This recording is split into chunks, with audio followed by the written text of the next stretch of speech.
जनपद रेवाड़ी में सोमवार को हरको बैंक चेयरमैन अरविंद यादव ने शहर की नई बस्ती में आयोजित वैक्सीनेशन कैंप का उद्घाटन किया।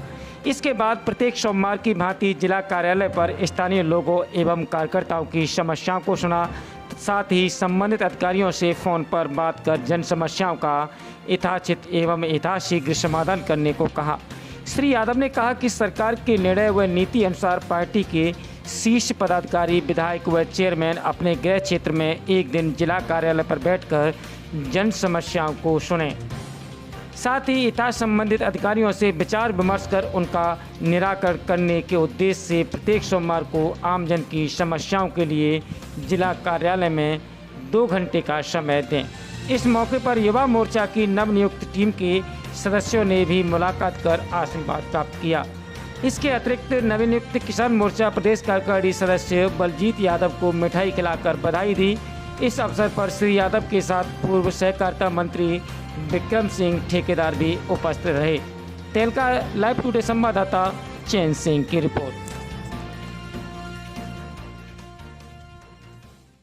कमेटी की बैठक ली, इसके अंदर क्या कुछ रहा, कितने लोगों ने समस्याओं का समाधान करा आपने? देखिए, मैंने पिछले सोमवार से यहाँ बैठना शुरू किया था और पिछले सोमवार को जान के आपको खुशी भी होगी और आश्चर्य भी होगा कि सबसे पहले मेरे पास आपके ही पत्रकार बंधु आए और उन्होंने आग्रह किया कि हमारे यहाँ वैक्सीनेशन कैंप जो है वार्ड नंबर 12 में नई बस्ती में लगना चाहिए। इसके बाद दूसरी मेरे पास जो है कुछ बहनें आईं और उन्होंने कहा कि हमको जो है हरको बैंक का लोन चाहिए और हमारे सारनवास गांव में जो है एक वैक्सीनेशन कैंप लगना चाहिए। तो सारनवास गांव में परसों जो है मैं गया था, 250-300 वहाँ बहनें थी। 8 लोगों को वहीं के वहीं हमारे हरियाणा कोऑपरेटिव बैंक के जीएम गए, 8 महिलाओं को वहीं पर हमने 50-50 हज़ार रुपये के लोन सेंक्शन करा के उनको भैंस पालन के लिए, सिलाई केंद्र के लिए, कोई छोटे मोटे और काम धंधे के लिए मौके पर ही 8 बहनों को 50-50 हज़ार करके 4 लाख के चेक दिए। और वहीं पर मैनेजर से कहा कि बैठकर जितनी और बहनों को चाहिए अपना रोजगार करने के लिए इनके फार्म भरवाओ, वो सारी प्रोसेस वहीं पर कराई और वैक्सीनेशन कैंप का उद्घाटन किया। और आज अभी यहाँ 11 बजे आने से पहले मैं नई बस्ती में जाके वहाँ पर वैक्सीनेशन कैंप का उद्घाटन करके आया। तो सबसे पहले दो काम थे।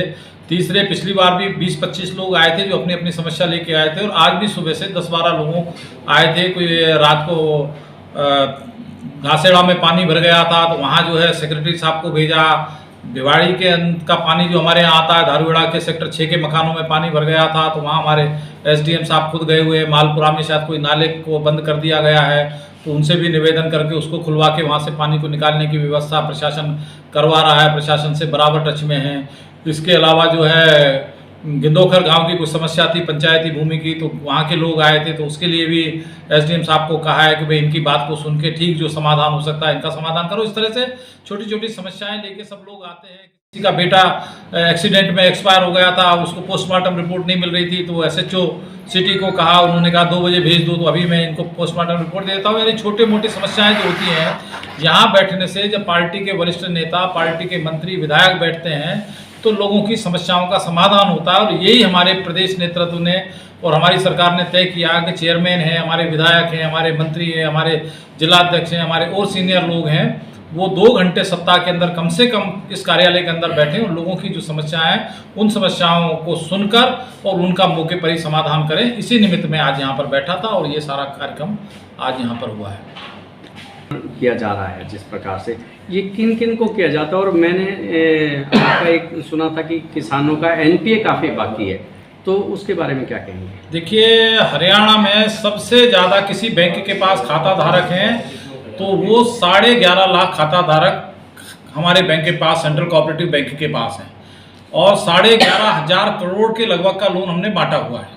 और हमारा जो लोन होता है वो किसानों को जो है जो 1.5 लाख रुपए तक का हम खाद, बीज, उनके छोटे मोटे काम के लिए देते हैं वो तो देते ही हैं, लेकिन छोटे दस्तकार हैं, हस्तकरघा वाले लोग हैं जो कोई अपना बुटीक खोलना चाहते हैं, कोई भैंस पालना चाहते हैं, कोई और छोटा मोटा कोई बढ़ई का काम करना चाहते हैं, कोई कुम्हार का काम करना चाहता है, कोई किसी तरह का भी काम अपना रोजगार करना चाहता है, तो ये एक तरीके से सेल्फ फाइनेंस स्कीम के तहत भी हम लोग उनकी मदद करते हैं। और उसी के निमित्त जो, और इसके अलावा बड़ी जो इंडस्ट्रीज हैं या बड़े जो कॉरपोरेशन हैं, शुगर मिल्स हरियाणा कोऑपरेटिव की हैं, तो इन सबको हम जो है लोन देते हैं।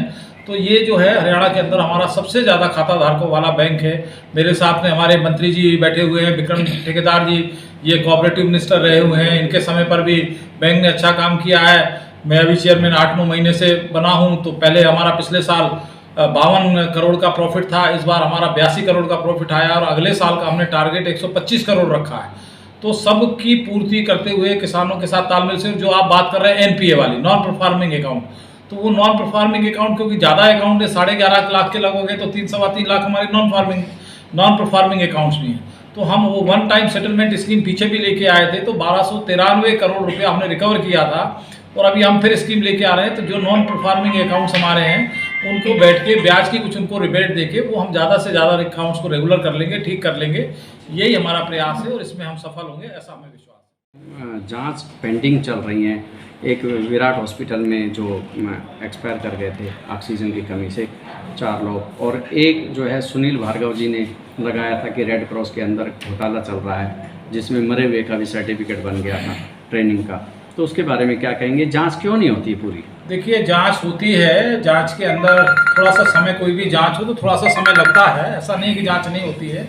एक सिस्टम है, गवर्नमेंट सिस्टम के तहत होती है, तो समय लगना, कोई किसी ने अकेले मेरे जुम्मे लगा दे, मैं जाके कहें कि 3 दिन में जांच करके दे दूँ तो मैं जांच करके दे दूँ, लेकिन प्रोसीजर होता है और प्रोसीजर के तहत है। तो वो गैस, ऑक्सीजन गैस का मामला है, वो भी है, उसके अंदर भी बहुत सारी बातें जांच के अंदर आई हैं और जांच चल रही है, रिपोर्ट भी जल्दी आ जाएगी। और जो आप भार्गव जी वाला मामला बता रहे हैं, कोई जांच से बच नहीं सकता। किसी ने यदि गलत किया है तो वो सज़ा उसको मिलेगी, और कोई गलत नहीं किया किसी ने भी तो उसको नाजायज़ तौर पर कभी भी जो है कोई भी सरकार नहीं फंसाती है।